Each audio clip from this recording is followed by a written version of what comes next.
वो दिन याद करिए जब आपका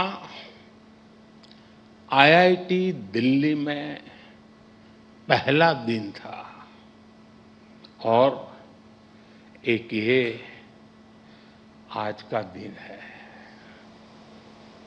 आप सोच रहे होंगे कि अभी कल की भी तो बात है जब ओरिएंटेशन हुआ था और अभी एक कॉन्वोकेशन का समय भी आ गया। तो ओरिएंटेशन से कॉन्वोकेशन की इस यात्रा का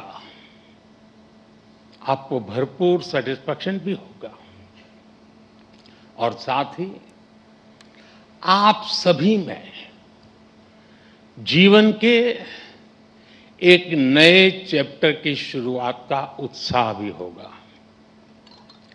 और इसलिए मैं तो यही कहूंगा, आज के इस पल को पूरी तरह जी लीजिए।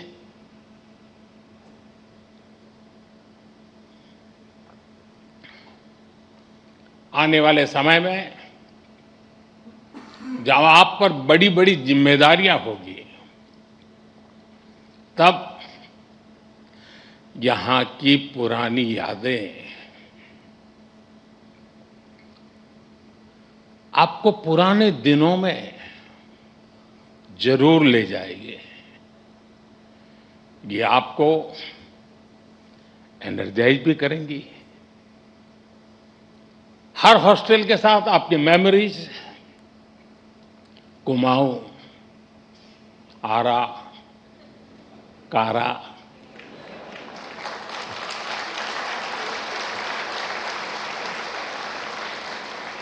विंडी, नील, कैलाश, हिमाद्री,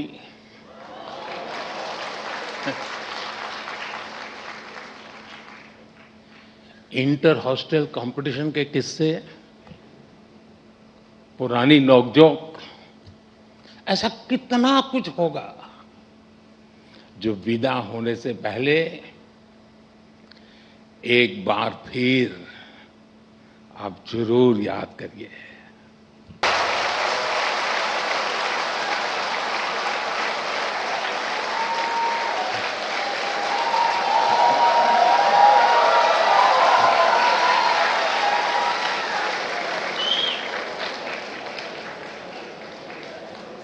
अभी समय तो हो गया है। सतपुरा मैस के पराठे याद आ रहे हो?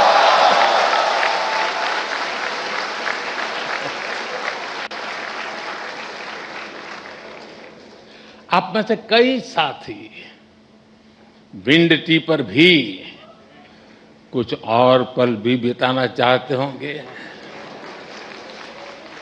और विंड टी पर जाए तो मुझे भी याद करना। कोई अपने डिपार्टमेंट में एक बार फिर जाना चाहेगा, कोई अपने पसंदीदा अड्डे पर कुछ देर और बैठना चाहेगा। और साथियों,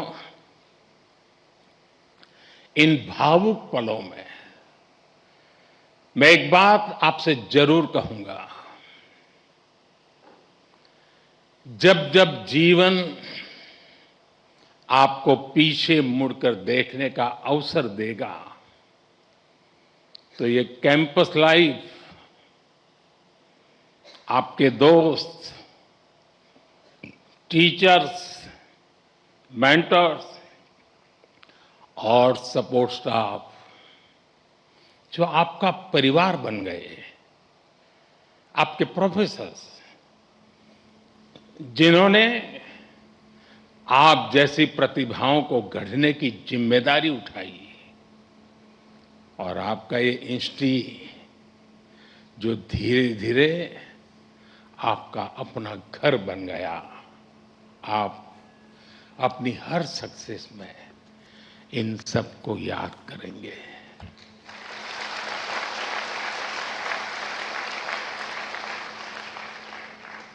इन सब के लिए थैंकफुल होंगे और इसलिए इन्हें एक एसेट के तौर पर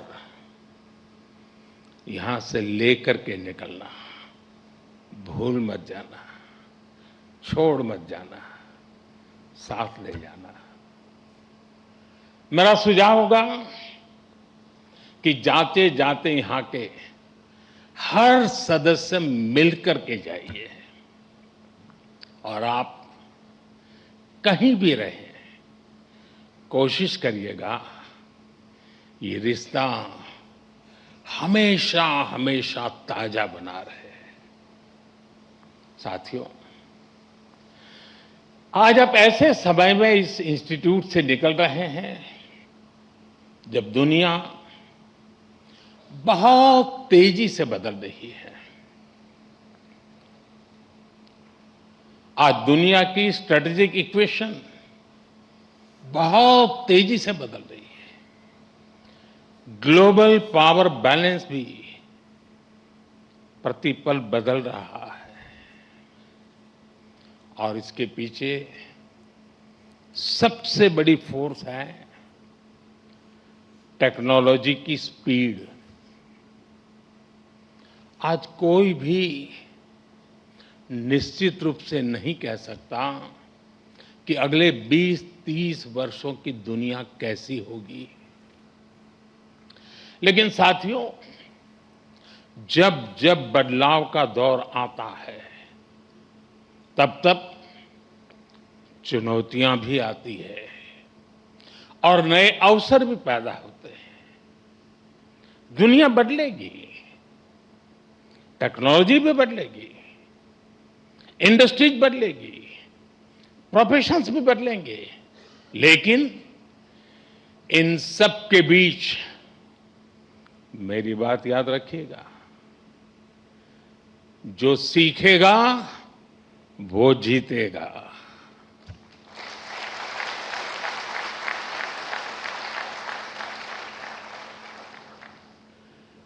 जो नए चैलेंजेस के नए सॉल्यूशंस खोजने का साहस रखेगा, चैलेंजेस उसके लिए चांसेस बन जाएंगे। और आपने यही तो आईआईटी दिल्ली से सीखा है। आखिर आपकी ये डिग्री क्या कहती है? क्या ये सिर्फ इस बात का प्रमाण है कि आपने एग्जाम पास किया, अच्छा सीजीपीए हासिल किया, या एक अच्छा प्लेसमेंट हासिल किया? निश्चित रूप से इन सब का अपना महत्व है, लेकिन मुझे लगता है आपकी डिग्री दुनिया को ये बताती है कि आप कठिन समस्याओं का समाधान करना जानते हैं।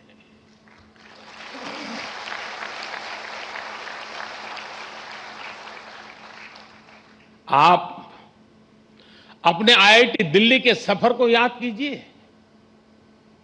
यहां तक पहुंचना आसान नहीं था, यहां की पढ़ाई भी आसान नहीं थी, लेकिन आपने हार नहीं मानी। ये डिग्री आपको एक दिन में नहीं मिली।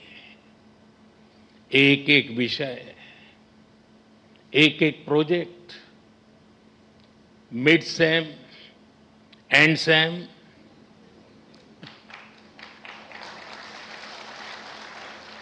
इन्हीं छोटे छोटे कदमों ने आपको यहां तक पहुंचाया है।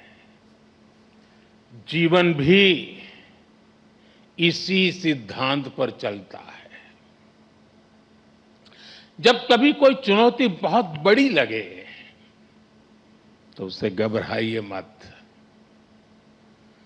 उसे छोटे छोटे हिस्सों में बांट दीजिए।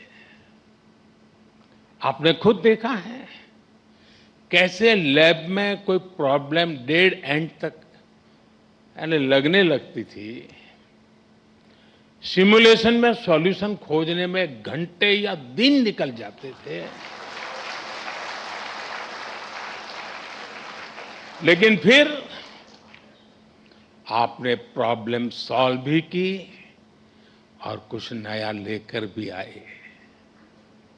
इसी तरह लाइफ में भी मुश्किलें आएगी, लेकिन मुश्किलों का स्वभाव होता है, वो अकेले नहीं आती है। मुश्किल जब आती है ना, तो साथ साथ मौके भी लेकर आती है।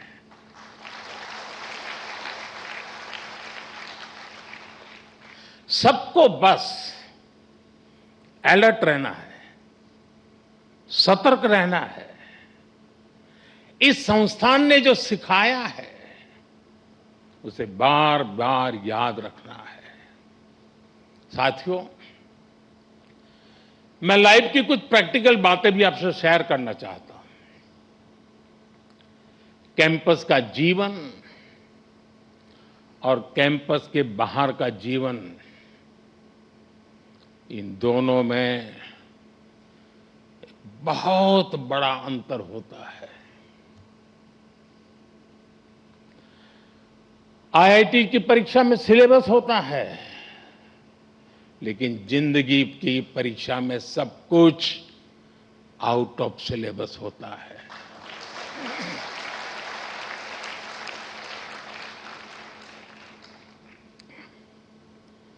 आप याद करिए, कैंपस लाइफ में सारे फंडे क्लियर होते थे। क्या पढ़ना है, कौन सा असाइनमेंट पूरा करना है, कौन सी परीक्षा देनी है, सब पहले से तय होता था। लेकिन जिंदगी कुछ अलग तरह से चलती है। वहां न कोई तय कोर्स होता है, न कोई क्वेश्चन पेपर होता है। कई बार तो ये भी कोई नहीं बताता कि असली सवाल क्या था।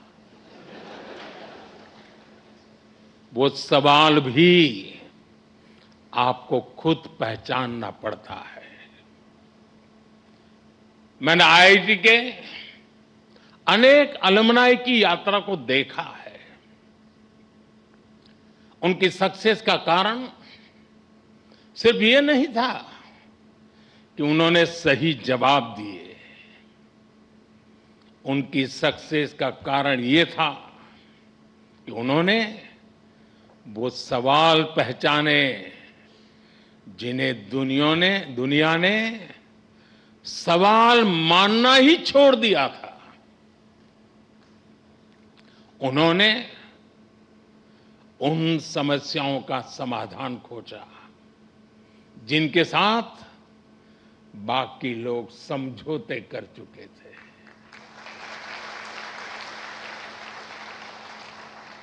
और इसलिए लाइफ में क्यूरियोसिटी बनाए रखिए,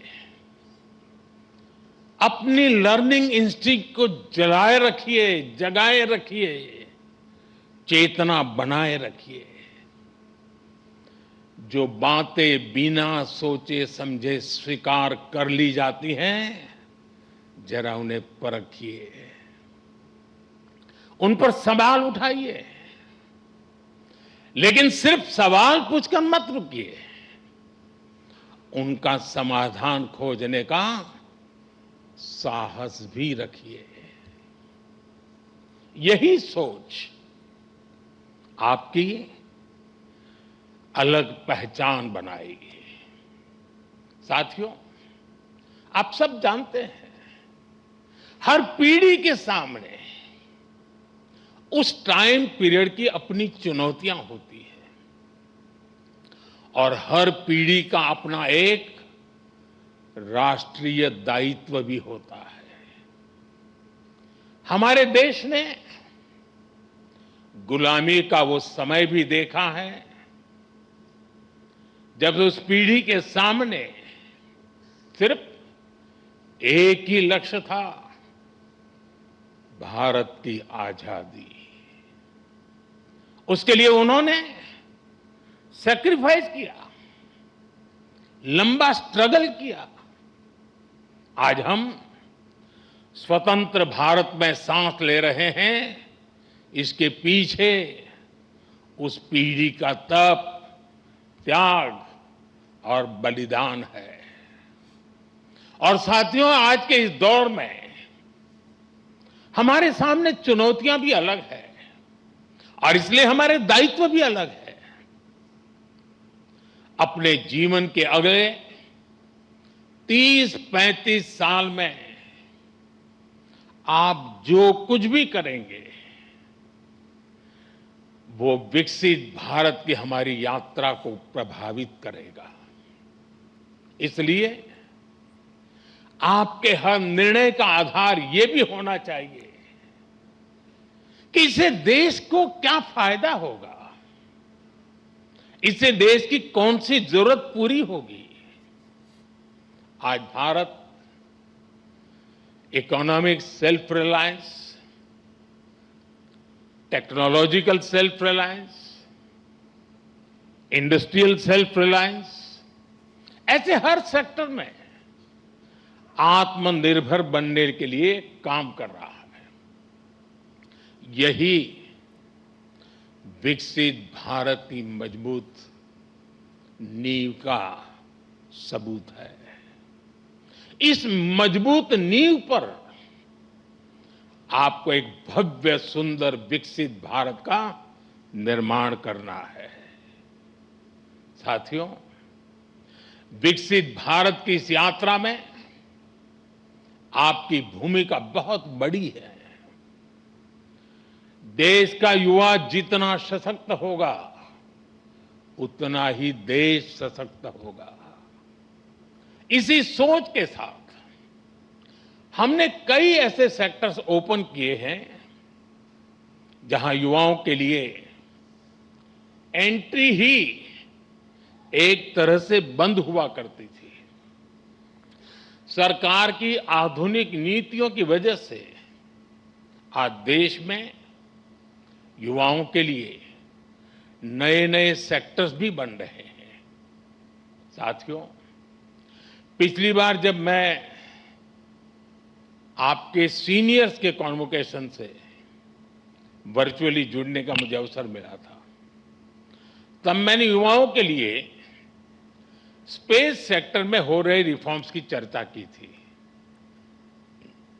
तब तक इस सेक्टर में लगभग पूरा काम सरकार ही करती थी, लेकिन आज वही स्पेस सेक्टर हजारों युवाओं के लिए नए अवसरों का आकाश बन चुका है। आज हमारे युवा अपने लॉन्च व्हीकल्स बना रहे हैं, रॉकेट लॉन्च कर रहे हैं और ऐसी उपलब्धियां हासिल कर रहे हैं जो दुनिया के गिने चुने देश ही हासिल कर पाए हैं। मुझे विश्वास है आज कहीं न कहीं देश का कोई युवा इंजीनियर गर्व से कह रहा है, first in my blood line to build a rocket.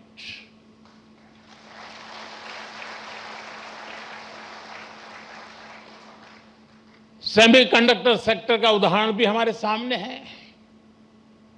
जब हमने इस दिशा में कदम बढ़ाया तो कुछ लोगों ने सवाल उठाए, कहा गया भारत ये नहीं कर पाएगा। लेकिन आज पहली सेमीकंडक्टर यूनिट्स में प्रोडक्शन शुरू हो चुका है।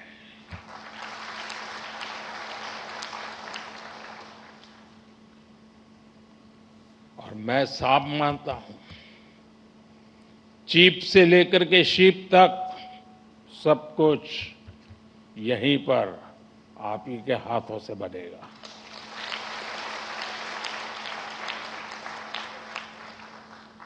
और कहीं कोई युवा पूरे आत्मविश्वास से कह रहा है, first in my blood line to make a chip in India. साथियों, आज आप हमारे ड्रोन सेक्टर को भी देखिए। आज इस सेक्टर में युवा नई नई संभावनाएं तैयार कर रहे हैं। कहीं ड्रोन से खेतों में काम लिया जा रहा है, ड्रोन दवाइयां पहुंचा रहा है, ड्रोन देश की रक्षा सुरक्षा में मदद कर रहा है। और आज कहीं कोई युवा कह रहा है, first in my blood line to make a drone. साथियों, भारत के स्टार्टअप रेवोल्यूशन को इसी पीढ़ी के आप जैसे युवाओं ने ही तराशा भी है, ताकत भी दी है। इसी इंस्टीट्यूट से कितने ही फाउंडर्स निकले हैं। अगर एक इंस्टीट्यूट से इतना कुछ हो सकता है, तो सोचिए पूरे देश में कितनी बड़ी ताकत तैयार हो रही है। Unicorns, digital payments, fintech revolution, इन सभी ने देश के लाखों युवाओं को पहली बार कुछ नया करने का अवसर दिया है। साथियों, अभी ऐसे भी अनेक सेक्टर्स हैं जहां भारत अपनी नई यात्रा शुरू कर रहा है और बड़ी जिम्मेदारी के साथ और बड़ी उम्मीदों के साथ देश आप जैसे युवाओं की ओर देख रहा है। Artificial intelligence, data centres, critical minerals, deep sea exploration, batteries, power shortage, energy security, electric mobility, quantum computing, ऐसे अनेक क्षेत्र आपके टैलेंट, आपके इनोवेशन और आपकी लीडरशिप का इंतजार कर रहे हैं। और मैं भी इंतजार कर रहा हूं।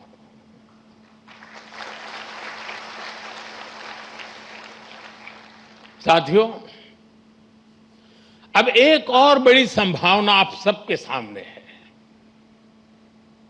और वो नया अवसर है research.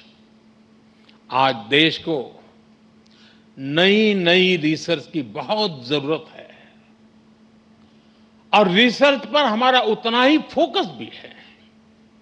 Prime ministers research fellowship हमारे प्रतिभाशाली युवाओं को रिसर्च करने का अवसर दे रही है, आइडियाज को आगे बढ़ाने का मौका मिले, इसके लिए research, development and innovation scheme शुरू की गई है। अनुसंधान नेशनल रिसर्च फाउंडेशन की स्थापना भी हुई है ताकि देश में साइंस और रिसर्च को नई ताकत मिल सके। रिसर्च सेक्टर में 1,00,000 करोड़ रुपए तक की फंडिंग की व्यवस्था की जा रही है।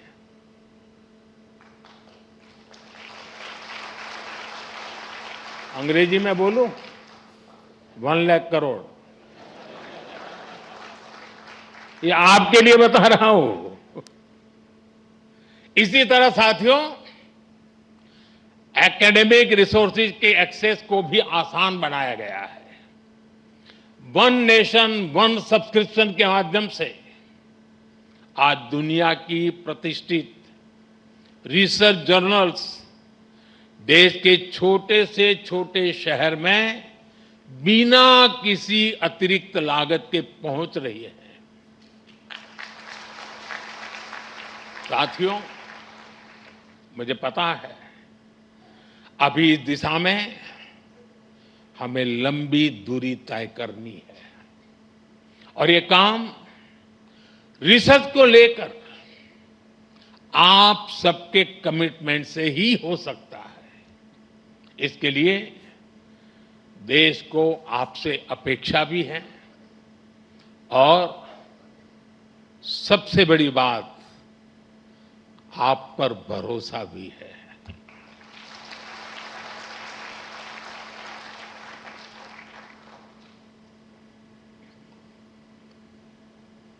साथियों, अब मैं आपसे थोड़ा डिस्ट्रैक्शन की बात करूंगा। जब हम बड़े गोल्स को अचीव करने के लिए प्रारंभ करते हैं, निकलते हैं, तो एक बड़ा डिस्ट्रैक्शन भी हमारे सामने आता है। ये डिस्ट्रैक्शन होता है एक दूसरे से कंपैरिजन का। किसी को क्या पैकेज मिला,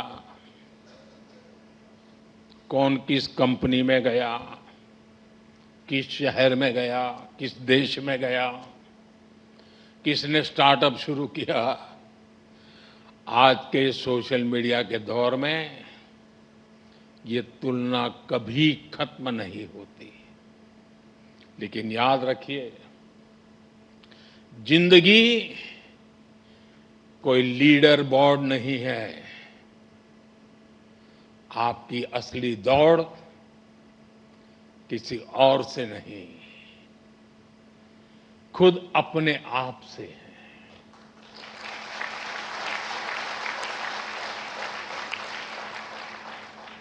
हर दिन कल से बेहतर बनने की कोशिश करते रहिएगा।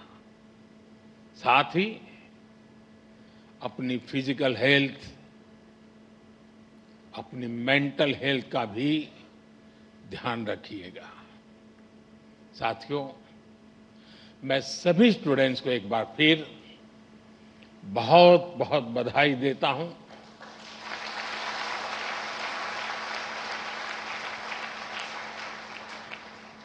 आपके माता पिता को, परिवारजनों को विशेष बधाई देता हूं।